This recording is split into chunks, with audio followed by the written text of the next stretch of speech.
Word. The worthiness of God. Ang focus po ng pagsaklay is nakapokus you are worthy, O Lord our God. There's some news of you are worthy. Kaya tinanggalin ang sinusunod na natin eh. Hindi naman kami nag-usap dito. You are worthy of it all. You are worthy of it all. You are all things, and through you are all things. You deserve. Kaya kung makabuluhan ng pagsabak na naintindihan niyo yung Diyos sa kasabot ng worthy. Tinignan ko po yung definition sa Bible, the dictionary ng worthy. Refers to is inherent, unmatched. Next slide. Eternal right to receive glory, honor, praise, obedience, and devotion. Deserving siya. Hindi nagbubutuhan. Thinking of the highest value na pwedeng ibigay sa Diyos. The word worthy means deserving. When we say that is worthy, we are declaring that He deserves all the worship na pwede mag-ibigay. Di po ba? Tayo mga Pilipino mag-ibigay. May sample. Tayo natutulog kasi hindi ko alam kung anong brand nyo. Hindi ba siguro ang brand ay Colgate, iba ay yung katabi mo asin ang brand niya. Kaya tingnan mo gas ka sa kanya, hindi lagi. Puro asin-asin. Wala naman siguro na pastoran na asin. Pero dahil matipid na ating toothpaste, hindi naman nagdadati, hindi natapon. Sino po rito pinipigaan hanggang tuloy yung toothpaste? Sabi ngayon. Oo, marami. Nagulit ko, sino rito ginugunting hanggang tuloy? Alam niyo po dahil ang Diyos ay worthy hanggang sa huling patak at lakas at sigaw natin. Kaya natin ibigay sa Diyos! Amen! Pag-isagis naman yung kaya! Because He's worthy. Tinitingnan ko po kayo kanina, hindi ko mapigil magbasa ito. Pag kinakanta mo, you are worthy of it all. Pakinggan mo nga kayo.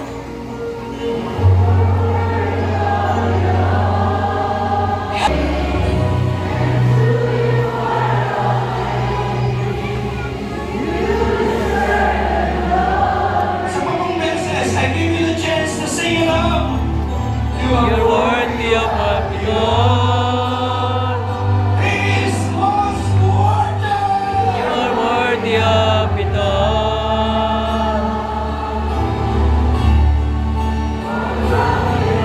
And things, and you are all things. You deserve it all. Kaya po malakas na palakpak sa isang larangan dapat ng Diyos sa ating pagsamba.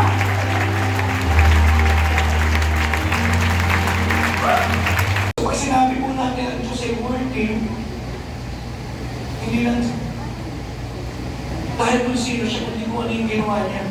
Kaya balikan niyo yung Revelation 4:11. You're worthy for you created all things. Bakit ang Diyos ay worthy sabihin? Kasi nilalang niya ang lahat ng bagay. Meron ba kayong kilala lumalang ng mundo higit sa Diyos? Wala naman yun. Kaya ang unang tambok sa Book of Revelation chapter 4, siya worthy sapagkat siya ang nagbigay ng buhay at lahat ng bagay na nilalang niya. At siya'y namusap. Yung building niya ay magkikinayo. Hindi naman tinayo yun ang sinabi ko, let there be a prayer garden. Wala na yun. Binili dito ng mga architect, pero ang mundo, nangusap ka ng Diyos at nilikha na ang lahat ng bagay, kanyang kamakapangyarihan, ang Diyos na sinasama natin ang walang hinahin.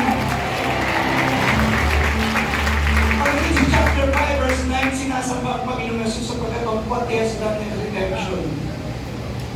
Wala namang ibang nakatubos at makagawa ng pagliligtas higit sa Kanya. And that is the reason, sinasabi you're worthy. Sapagkat kami tinubos mo, dahil tiniis mo yung dugo. Dahil doon sa araw, papasok kami ng kalamitan. Sino po'y nahugasan ng dugo ng Panginoon na wala hirin namin? Amen. Kaya na nahugasan ng kanyang dugo, papasok ng kalamitan. Wala ang iba. Maski ang mga anghel, hindi nila kinakanta yung song of redemption. Why? Hindi naman sila tinubos eh. Tayo lang na mga tinubos ng dugo ng Panginoong Yesus. One day we will sing the song of redemption. Somebody say amen. Amen. Kaya pag sinasabi natin, worthy is the Lamb. Bawat tinubos, seated On the throne you crown you now with many crowns, reign victorious. you are High and lifted up.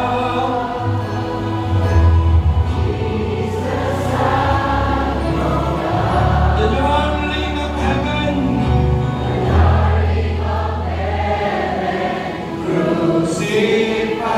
Crucified. The darling.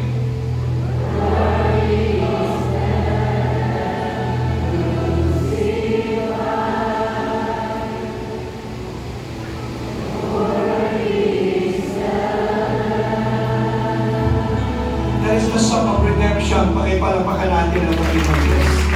We worship. O they worship. For one, sabi po, sa great author, theology is not a cold academic journey. It is the knowledge of God rightly understood. Sabi ko, rightly understood.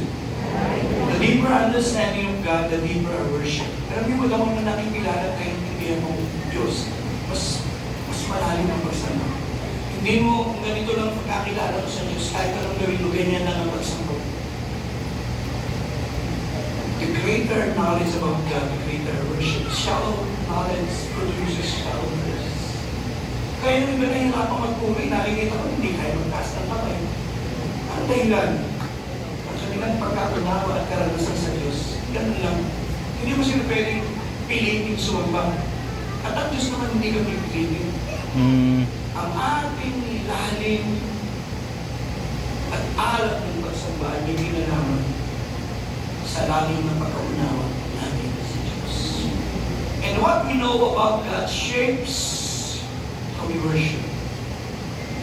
Kita mo yung pagsamba ng iba, bakit ang Diyos kita binubuhat-buhat, sinasayaw sa'yo. Kasi yung kanina pagkaunawa eh. Ang Diyos nila binubuhat eh. Paano natin bubuhatin ang Diyos na napakalaki, ang kalangitan ng trono niya at ang mundo'y tuntungan ng kanyang paa? Naintindihan natin ang kalakihan ng Diyos. Dati ang Diyos natin nililangan ng kandila. Natukasan natin ang Diyos pala, may gawa ng langit at lupa at buwan at mga bituin. Paano mo siya iilawan? Paano mo siya kakargahin? So, knowledge ng isang tao about God, hindi naman huhubog paano tayo sumasamba. Sana po may kausap ako. Amen. Lampasan ko na po yung ilang slides para mapilsa. A glimpse of the God we worship. Number one, they worship a God who is sovereign. Pag sabi ko, sovereign. Sovereign God. Tingnan niyo po yung salita. Day and night, they never stop saying, pag sabi ko, holy. Holy. Holy is the Lord God. Almighty. Paano ina-address ang Diyos na naupo sa trono? Pag sabi ko, Lord God. Almighty. Ano ibig sabihin? Yung Diyos na sinasamba nila ay isang Almighty God. Pag pinag-aralan po, pag sinabing Almighty God, omnipotence. Kaya po nag-usap ka ng Diyos, nalikha ang lahat ng bagay. Pag sinasabi mo sa konteksto ng Bible na ang Diyos ay omnipotent, unlimited power. Pag sabi mo, unlimited power, absolute authority. Yung mong ibig sabihin. Kaya po lahat ng nakakatagpo yung Almighty God na yan, wala silang magawa kung isambahin ng Diyos. Yes, hindi ko nga makita ni Isaiah. Sabi niya, I see the Lord seated on the throne ng ginawa niya. Nagpagkiramahan siya. Si Moses, nagpagkiramahan siya. Dito sa Revelation, si John chapter 1 verse 17, nagpagkiramahan siya. reaksyon ng mga taong sumasamba at nakita ang kabanalan ng Diyos. Sana po, ikausap mo po ako. Kasi sinasabi kong this God is sovereign God. He reigns supreme. Wala akong kapantay niya. Wala akong kalayan niya. Walang hihiling sa kanya. He possesses all authority. Kaya niyang sabihin, is there anything too hard for me to do? Yung po yung ibig sabihin na He is Almighty God. Hindi mo siya mananagot kahit kanino sapagkat wala siyang ibang mananagutan sapagkat siya ang pinakamakapangyarihan Diyos. May kausap mo ba ito? Yan po ang ibig sabihin that is Almighty God. Ang ibig sabihin po lalo na nung sinabing who was, who is, and is to come. Alam niyo po, yung mga nagiging gobernador, presidente, hari, pansamantala lang yun. Ilang taon na lang na. Wala nang presidente, iba na. Nagpapalit-palit eh. Pero ang Diyos na kalamitan, hindi magpapalit. Hindi po magpapalit, baka hindi niyo po ako narinig. Amen. His sovereignty is not temporary. It is permanent. Kaya nung sinulat yung awit na, and kings and kingdoms, kanino sumulat eh? And kings and kingdoms, Shalom, Masahe. Galing po eh. Lilipas ang kapangyarihan ng lahat, ganda. Pero ang Diyos ko hindi. Kings rise and fall, nation expand and collapse. But God remains enthroned in heaven. Magpakailanman siya'y uupo sa trono ng kalangitan. He remains enthroned in kings and kingdom. Shalom, pass away. But there's something. Pag gusto pa niyong awitin yung unang linya, pagbigyan. Put that name on your lips. Jesus. Jesus, Jesus, There's just something about the name. your master,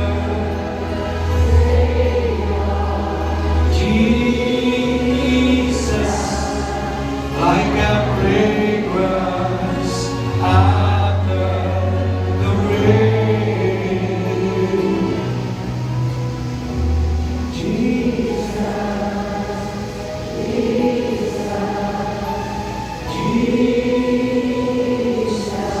Put that name on your lips.